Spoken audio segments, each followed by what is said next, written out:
sixth in a series here that I've been making about what I call esoteric studies. A lot of people are interested in very so-called esoteric subjects these days, and as I was speaking about in previous segments, I talked about preparing our consciousness and being open to learn and trying to let go of some of our concepts, because sometimes the answers we get actually are very different from the ones that we presuppose.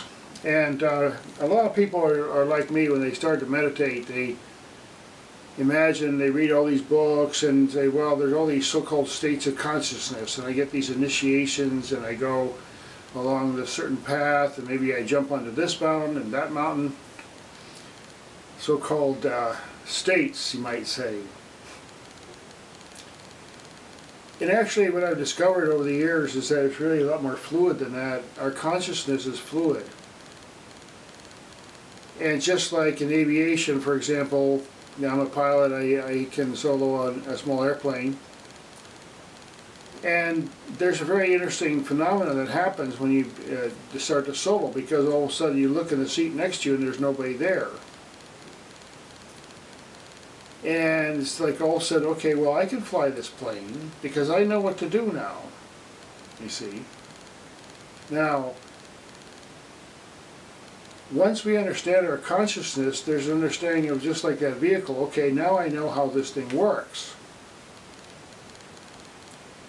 So I can move myself around, I can operate and everything. And I remember, you know, when I was young, I had a friend, and we used to like to make tree houses. And I remember one time we decided to make this like 3-level tree house. There was like the bigger one down the bottom that was easy to get to. We sit up there and have our picnic lunches. And then we went up a tree a little bit further, and there was another one, a little bit smaller up there. You can sit up there. And then we found way up at the top, we made a little branch, and basically that was nothing more than maybe a few boards just kind of hanging there, you know, a place to sit maybe. And you could see out over the hills and mountains. Is really kind of spectacular. It was a little bit scary up there. And I compare sometimes the movement in our consciousness, in the fluidity of our awareness. We're not as attached when our consciousness is released from what we typically attach it to. Then it's a matter of, like, for example, you have to have your physical senses, but you also need to have some inner understanding and intuition that can fluidly put together the perceptions. So, in terms of consciousness, I mean, you know, like I was saying, the little tree house. Now, let's say, for example, through a lot of deep meditation, one can go and have some very, you know, amazing experience.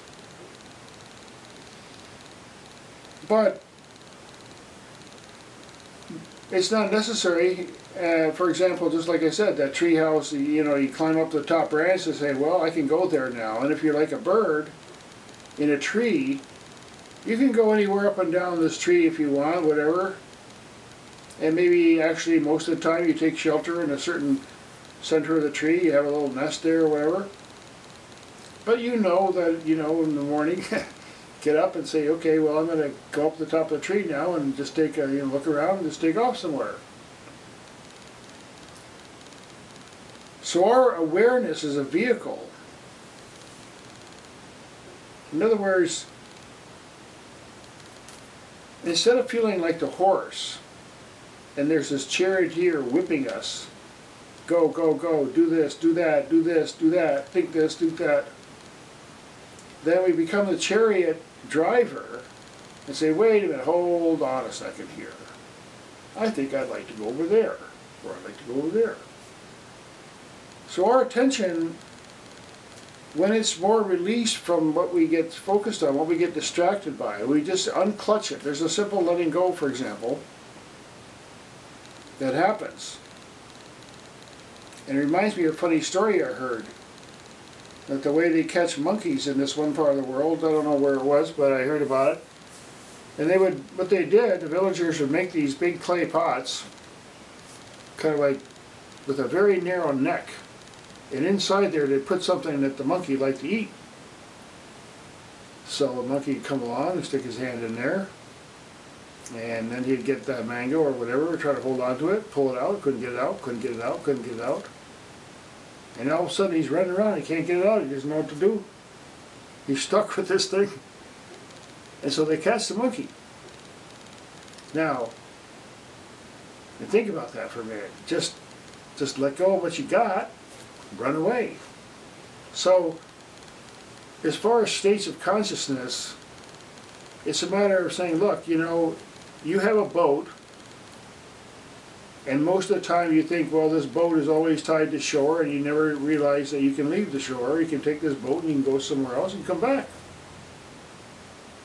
The purpose of the boat. So, a lot of sages and teachers is basically saying that this body is just like our vehicle. We have a vehicle here. In this vehicle there's a driver living. The driver is saying, well, what am I going to do? I can do this and that. And I can do this and that with my body, and I can do this and that with my mind, and I can close everything. And then I'm free. And I can feel something that is beyond the body and the mind. Very simple. So what I'm getting at is that really consciousness is a very fluid thing. Basically, you know, it's, if we say, well, okay, consciousness is infinite. There's an infinite amount of consciousness available to us. In 100 years of lifetime, we can only, even if we try very diligently, this is what the sages say, look, you know, from the earliest age you can realize something, start young, learn, okay, look, you got this beautiful body, everything is incredible. Learn how to take care of it, maintain it. You have a Mercedes-Benz, okay, please take care of it, pick up everything. Give it some good fuel. And then you can take this wherever you want. This is the whole, instead of saying, well, you know, you get born with a Mercedes, and by the time you're 20 years old, it's all rusted and full of garbage and everything, and now you can't even begin to work with it. So, unclutching and letting go mentally, it's like allows us to take out the stuff that we don't need. Sometimes you have to check things that you're taught to believe. Okay, check it. Let's put it over there for a minute. Let me look at this for a minute. And then go by your own internal experience. Now, as far as states of consciousness, you know, I believe that through the practice of meditation and intuition, we can understand a lot of these so-called esoteric subjects. They're complicated. They don't. One of the problems in modern so-called science, you know, we have a lot of very respectful scientists, but they often get narrowed down and they don't understand consciousness, the role that consciousness plays. This is where some of the ancient teachings can come into play here about what is our awareness's role in all that we perceive and all that we study. And there's some mysteries about consciousness that, how do you prove them? Well, the way you prove them is because you have an experience. You can verify it for yourself. It's not a matter of a theory. There's a lot of scientific theories that we do things with, and we have technology based on these theories. But, again, perception, inner perception, and so on. And one final example I was thinking about is, let's say your mind is like a pure bowl of water or mercury or something, and you put a vibration onto that, it will make a shape. So our consciousness can be tuned by sound, and those different so-called shapes are various sensory awarenesses from deep within.